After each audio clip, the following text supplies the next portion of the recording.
La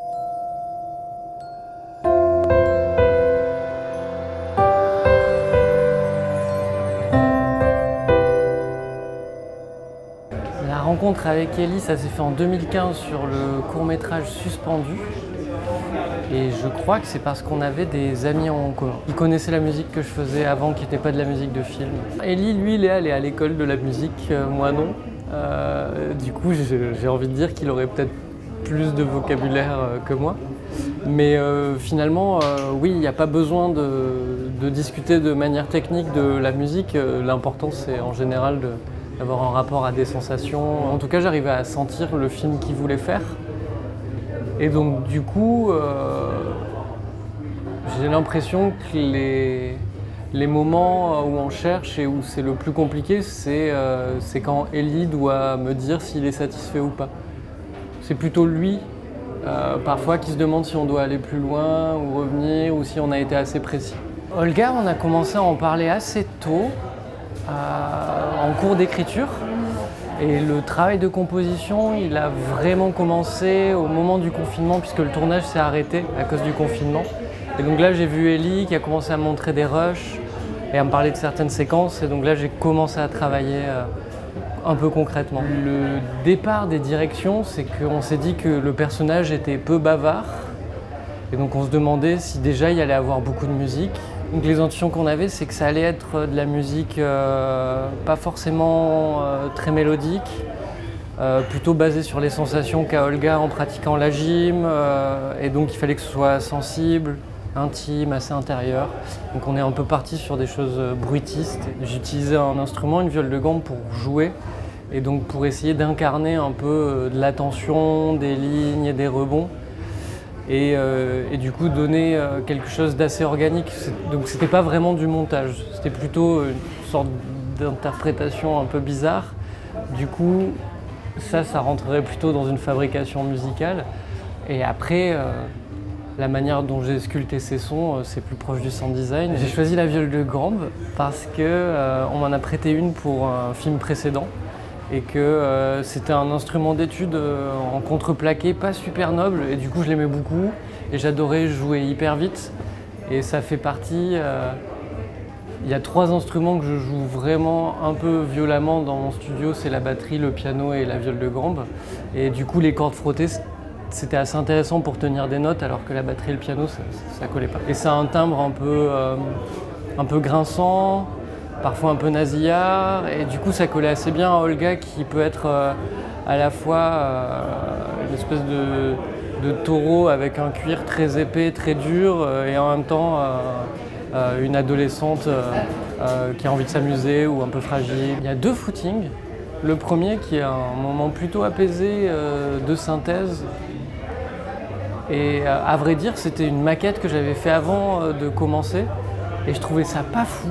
J'étais toujours un peu déçu de la séquence, et petit à petit, en fait, cette espèce d'îlot apaisé et de musique pas extrêmement forte, ça creusait quelque chose dans le film qui était intéressant.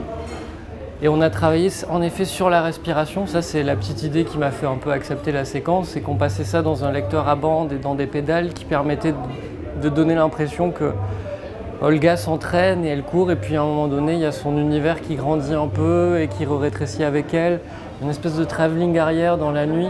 Donc on a l'impression qu'il y a quelque chose qui la poursuit. J'ai l'impression qu'on a réussi à faire une espèce d'entre-deux à cet endroit-là. Et le deuxième footing, où elle est un peu fâchée, elle décide qu'elle va devenir suisse et elle court.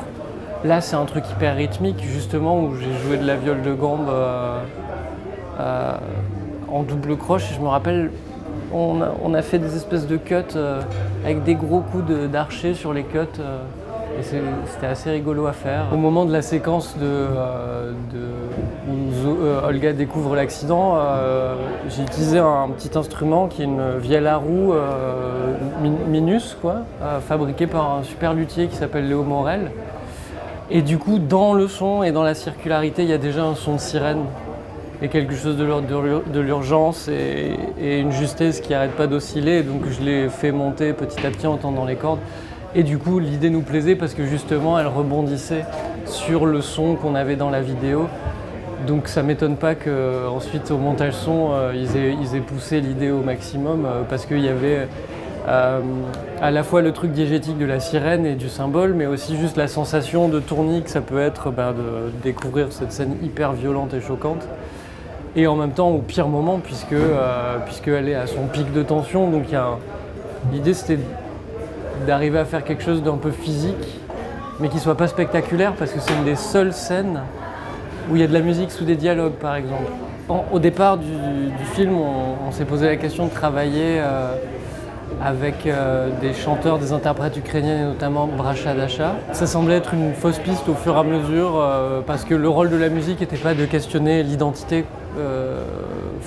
Il y a une question identitaire pour Olga, mais elle ne se situe pas dans nécessairement la langue ukrainienne ou la représentation d'un pays ou d'une culture. Toutefois, on a quand même décidé de chanter le générique de fin en ukrainien. Et Ellie voulait que ce soit moi qui chante. Donc j'ai chanté en ukrainien, et il y a Artem Lourchenko, qui est un réalisateur ukrainien qui a participé au film. Je crois qu'il aidait aux traductions et à la compréhension avec les actrices. Il a vachement accompagné le tournage et il est venu m'aider pour chanter en ukrainien. Artem qui a écrit les paroles, il s'est basé sur un conte et sur des éléments, des slogans des manifestations. Et c'est assez répétitif, c'est assez poétique. Ça commence par parler, j'ai l'impression, de la responsabilité, à savoir si je marche dans la neige, je laisserai des traces, mais ce n'est pas ma faute, et ce n'est pas ma faute. Parce qu'il y a 4 phrases, et à chaque fois une répétition de c'est pas ma faute, c'est pas ma faute. Et la dernière partie du texte, c'est une partie qui était utilisée vachement en manifestation, c'est et si c'est pas moi, alors qui? Et si c'est pas maintenant, alors quand? Et du coup, on aimait bien reciter la poésie qui a été créée pendant la Révolution, quoi. Et on aimait bien cette idée justement que, pareil, la musique soit confrontée à une barrière de la langue, quoi. Comme Olga l'est elle-même avec le français et l'anglais.